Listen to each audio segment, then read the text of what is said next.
وإن كانت بالفعل لم تغيب عنها. أسلحة حزب الله ما بين تصريحات روبرت جيتس وزير الدفاع الأمريكي واتهامه لسوريا وإيران بدعمهم وتمويلهم لحزب الله، وبين تهديدات إسرائيل لسوريا ولبنان وإيران باحتمال عمل أو تحرك عسكري بحجة أن دعمهم لحزب الله لا يساعد على الاستقرار في المنطقة. لتحليل تصريحات جيتس وتهديدات باراك والهدف منها في هذا التوقيت بالذات، معنا في الاستوديو بيشرفنا أستاذ أسامة شرشر، الخبير والمحلل السياسي في الشؤون العربية ورئيس تحرير جريدة النهار المصرية. أهلا وسهلا بك يا فندم. أنا هبدأ مع حضرتك كده بتصريح وزير الدفاع الأمريكي روبرت جيتس بين قوسين كده إن حزب الله بيمتلك من القذائف والأسلحة ما يفوق بعض حكومات الدول. ما مدى دقة هذه العبارة؟ هل فيها شيء من المبالغة أم بتميل إلى الواقع؟ لا، أعتقد أن هذا التصريح في هذا التوقيت بالذات فيه شيء من المبالغة الشديدة وعدم الحقيقة وعدم المصداقية لسبب رئيسي جدا.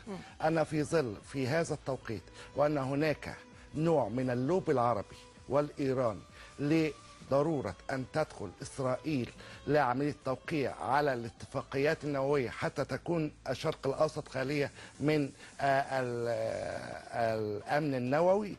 نجد في هذا التوقيت أن إسرائيل تدعي أن سوريا أمدت حزب الله بصواريخ سكوت في هذا الوقت.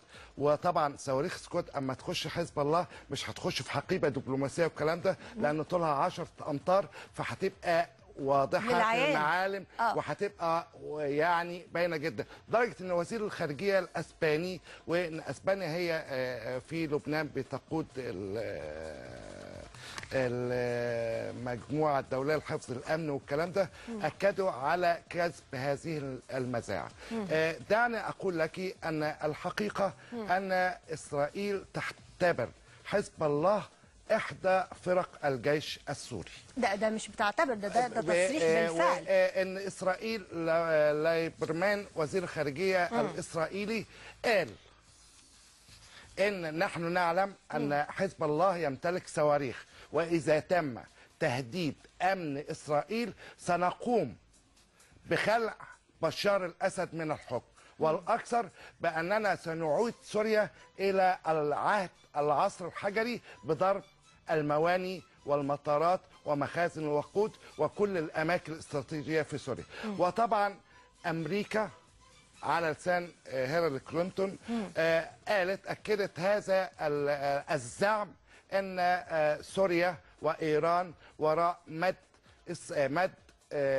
حزب الله بالصواريخ والأسلحة. وفي نفس الوقت لأن أعتقد أن إسرائيل وأمريكا وجهان لعملة واحدة، لا يريدان تحت أي مسمى أي خطر حتى لو شكلي أو لفظي بالنسبة لأمن إسرائيل، لأن أمن إسرائيل هو الأمن الحقيقي للولايات المتحدة الأمريكية. طيب أستاذ أسامة، هذا التصريح على لسان وزير الدفاع الأمريكي جاء في مؤتمر صحفي كان بيحضره وزير الدفاع الإسرائيلي إيهود باراك. فهل تعتقد أن في هذا الأمر ثمة مجاملة أو مراداة لإسرائيل؟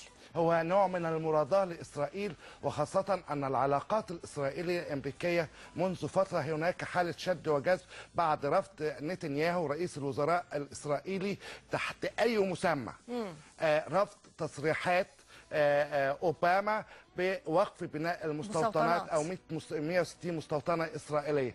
فطبعا هي يعني طبعا الآلة الإعلامية الغربية والآلة الإعلامية الأمريكية التي تديرها إسرائيل إدارة حقيقية لقلب الحقائق وكلب المواقف وتصوير العالم العربي وخاصة سوريا وإيران وحزب الله أنه حزب إرهابي ودول راعية للإرهاب، حتى يتم التفوق الإسرائيلي على العرب ككل في هذا التوقيت الحساس. وطبعا الإدارة الأمريكية الحالية هي تحاول ولكنها لن تنجح، ولن تنجح بوقف مستوطنات وبإعادة إسرائيل إلى دائرة الحوار الفلسطيني الإسرائيلي بالمطالب الحقيقية. ورغم ما فعلته الجامعة العربية بإعطاء فترة 4 شهور ل4 شهور بحوار غير مباشر مع إسرائيل، أعتقد أن إسرائيل لن تحترم إلا لغة القوة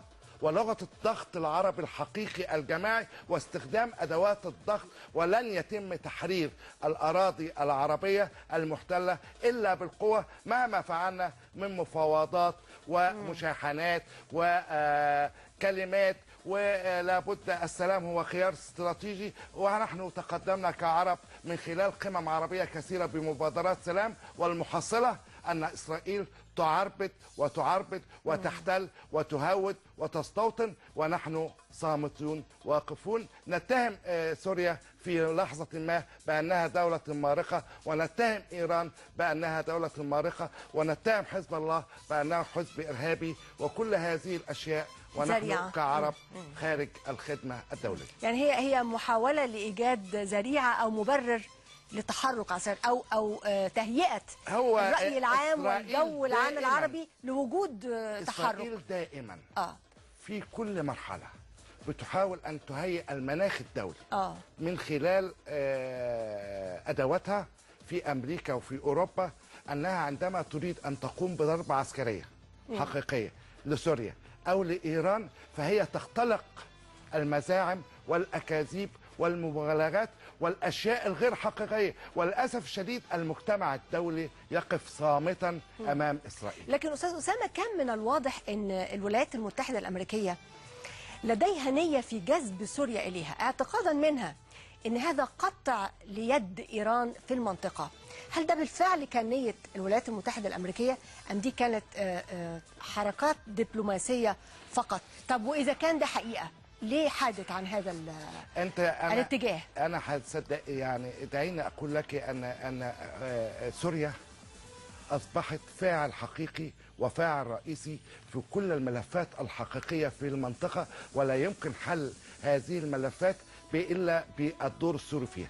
الملف الفلسطيني سوريا لاعب حقيقة ولاعب أصيل فيه. الملف اللبناني وحزب الله وكل هذه الأشياء سوريا لاعب حقيقي. الملف الآخر وهو الملف السوري الإيراني، وسوريا لاعب استراتيجي في هذه الحالة. أنا عايز أقول لحضرتك على حاجة، في هناك نوع من الدبلوماسية الناعمة والدبلوماسية التي تكون تحت الستائر وتحت الأندر تيبل، تحت الترابيزات. أن هناك في المرحلة القادمة أمريكا بتحاول في المرحلة القادمة أنها ستخرج من العراق، عايزة تضع أن تكون الحامي للبوابة العراقية من خلال المنظور الأمني هي إيران. هي إيران بالمفهوم، يعني هي ورقة جديدة للضغط على إيران. يعني ليست سوريا هي المقصود بالتحديد، وإنما إيران بالدرجة الأولى؟ إيران هي بالدرجة الأولى. طيب إذا سمحت لي بس، أنا معايا اتصال من السيد السفير محمد المنيسي مساعد وزير الخارجية السابق. مساء الخير يا فندم. نوري. سعادة السفير، حضرتك شايف أن هناك محاولة أمريكية حقيقية للتقرب من العرب والمسلمين في الفترة الحالية؟ أم أنها مجرد نقول إيه مناورات دبلوماسية ناجحة فقط؟ لا، هي الحقيقة خلينا وحضرتك نحط أو نسمي الأشياء بمسمياتها. اتفضل. الدولة